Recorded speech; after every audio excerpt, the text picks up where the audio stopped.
বড় পাতিলে আজকে আমি কি রান্না করলাম, যেহেতু আমরা ফ্যামিলি মেম্বার 4 জন, এতটুকু আমাদের জন্য বেশি হয়ে যাচ্ছে না?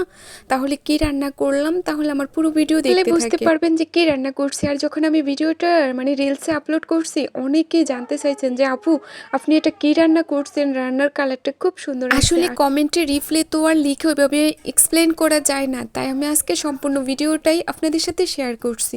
তো আসসালামু আলাইকুম, আপনারা সবাই কেমন আছেন? আমার নতুন আর একটি ব্লগ ভিডিওতে আপনাদের সবাইকে স্বাগতম। সবাইকে ছোট্ট একটা রিকোয়েস্ট করতেছি, স্কিপ না করে আমার সম্পূর্ণ ভিডিও জুড়ে থাকবেন। ওয়েট, ভিডিওটা স্কিপ না করে শুনেই যান না যে আজকে আপনাদের জমি আপা কি রান্না করতেছে।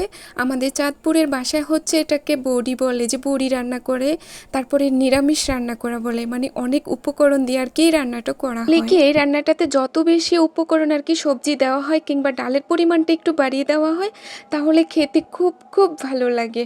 আর আমি তো একদম আনবিলিভেবল, আমি ট্রাস্ট করতে পারি না এত অল্প উপকরণে যে এই রান্নাটা এত ভালো লাগবে।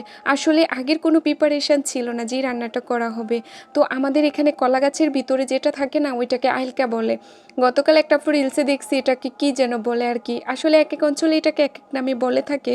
তো এই আইলকা আর কি অল্প পরিমাণে ছিল, তো সেটা দিয়ে সাথে কুমড়ো, তারপরে কাঁচকলা, তারপরে মিষ্টি আলু, যতটুকু কালেক্ট করে গেছে আর কি সবজি, যদি আগে প্রিপারেশন করা থাকতো যে নিরামিষটা রান্না করা হবে, তা না হলে আর কি হাট থেকে বিভিন্ন রকম সবজি কিনে আনা হতো। তারপরেও ঘরোয়া যতটুকু উপকরণ হাতের কাছে পাওয়া গেছে ততটুকুই দিয়ে রান্না করা হয়েছে।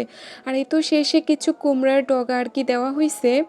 তো আমার রান্নাটা অনেকটা কমপ্লিট, এখন একটু ফোড়ানি দেওয়া হবে, যেটাকে আপনারা অনেকে ভাগার দেওয়া বলে। আমি যখন রান্নাটা বসিয়েছি না, তখন কোনো কিচ্ছু অ্যাড করি নাই, জাস্ট একটু পানি আর সবজিগুলা আর হচ্ছে একটু হলুদ মরিচের গুঁড়ো আর লবণ দিয়ে অ্যাড করছি। সেখানে আমি কোনো মশলা অ্যাড করি না, আমি যতটুকু যা কিছু অ্যাড করব এখন ফোড়ানিতে দিয়ে দিব। তো আমি ফোড়ানিতে পেঁয়াজ তারপরে রসুনের পরিমাণটা একটু বেশি দিচ্ছি, কারণ ফোড়ানিতে যদি রসুনের পরিমাণটা বাড়িয়ে দেওয়া হয় তাহলে স্মেলটা খুব ভালো আসে। আমি রান্না বসানোর সাথে কাঁচামরিচ অ্যাড করছি, এখনটা স্মেলটা একটু ভালো আসার জন্য শুকনো মরিচ তারপরে আস্ত জিরো অ্যাড করছি, যদিও আমি বাটা জিরোও অ্যাড করছি, একটু স্মেলটা ভালো আসার জন্য আর কি একটু ভারী অ্যাড করছি।